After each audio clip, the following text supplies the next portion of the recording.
E a produção industrial no país cresceu 0,6% em julho. De acordo com o IBGE, a maior influência positiva para o resultado veio do setor de alimentos, que avançou 4,3%. E sobre esse assunto, a gente vai conversar agora ao vivo com a economista e sócia-diretora da Tendências Consultoria, Alessandra Ribeiro. Alessandra, muito bom dia para você. Obrigada por falar com a gente. Seja bem-vinda ao live. Olá, bom dia. Eu que agradeço o convite. Alessandra, o que a gente pode atribuir, então, esse resultado positivo da produção industrial? Temos observado nesses últimos meses, ainda que com alguma volatilidade, uma certa volta da atividade industrial. Lembrando, que desde 2021, especialmente a segunda parte de 2021, a indústria perdeu muita atração, que persistiu inclusive no começo desse ano, dados os problemas também relacionados às cadeias globais de produção. Então, tanto falta de insumos quanto insumos muito caros afetando a atividade da indústria. E esse ano, apesar da boa performance da atividade econômica brasileira, notamos que algumas linhas têm perdido tração, seja na parte de máquinas e equipamentos, seja na parte de bens duráveis, inclusive diante do cenário de encarecimento do crédito. E isso tem afetado a indústria. Mas mais recentemente temos essa certa recuperação que, obviamente, quando comparamos com o nível que chegamos a ter no comecinho de 21, depois daquela recuperação super forte do período mais crítico da pandemia, ainda o nível da atividade industrial está bem mais baixo. Então, é uma recuperação moderada, que já reflete um pouco da normalização também nas cadeias globais de produção, e os efeitos de medidas aqui que acabam impulsionando o consumo e também batendo na atividade industrial. Alessandra, quando a gente olha para o PIB de ontem anunciado, de 1,2 no segundo trimestre, e a indústria teve também um destaque. A gente pode associar esses dois dados? De que forma a gente pode até projetar para o próximo dado da produção industrial e da indústria como um todo? Perfeito. É possível, sim, essa associação. Inclusive, a atividade industrial no segundo trimestre ajudou o resultado do PIB, ainda que a maior contribuição tenha partido de serviços, inclusive com a importância da volta dos serviços presenciais, com essa recuperação tardia do segmento, com o controle da pandemia, mas sim a atividade industrial ajudou, refletindo esse movimento de certa recuperação que observamos mesmo nos últimos meses. Olhando à frente, e aí tanto esse restante de 2022 como 2023, nós não devemos ter uma indústria pujante.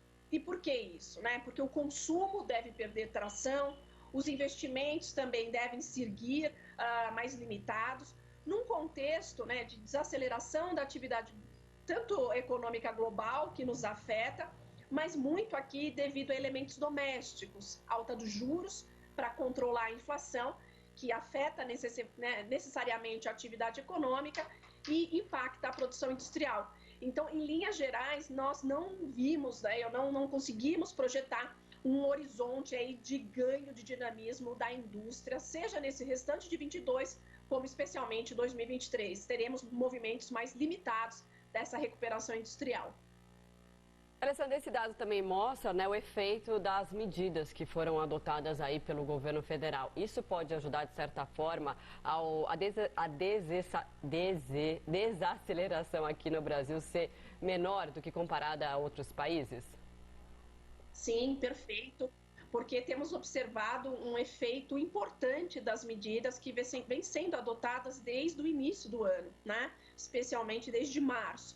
A antecipação do 13º, saque do FGTS, medidas de crédito relacionadas, por exemplo, a crédito consignado, e aí mais recentemente todas essas medidas de redução de imposto sobre combustível, vale gás, vale caminhoneiro, e toda a questão do Auxílio Brasil. Então, sim, temos um efeito importante dessas medidas que mantém a atividade econômica mais aquecida. Então, essa desaceleração certamente será amortecida pelo anúncio das medidas. Agora, quando olhamos para 2023, algumas medidas devem ser mantidas, mas outras não.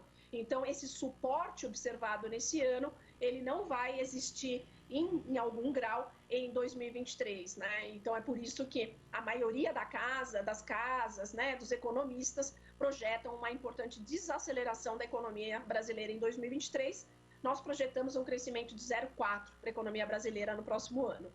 Priscila Asbeck, nossa analista de economia e âncora do CNN Money, tem uma pergunta para a senhora.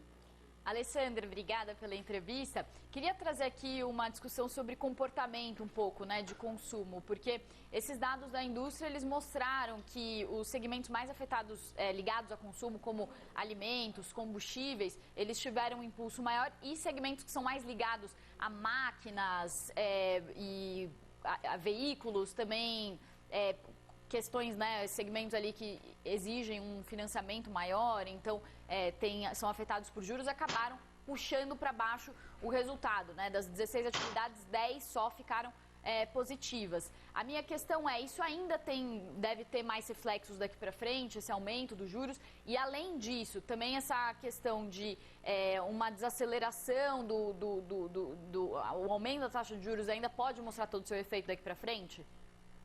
Olá, Priscila, bom dia.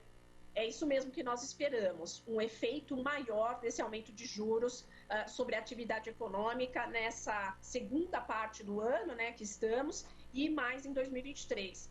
Essas linhas que você mencionou são linhas que dependem muito de crédito, e a gente já observa um encarecimento do crédito e, portanto, uma menor demanda, principalmente nessa parte de aquisição de bens, seja por pessoas físicas, seja por pessoas jurídicas, né? Então, isso já está sendo observado.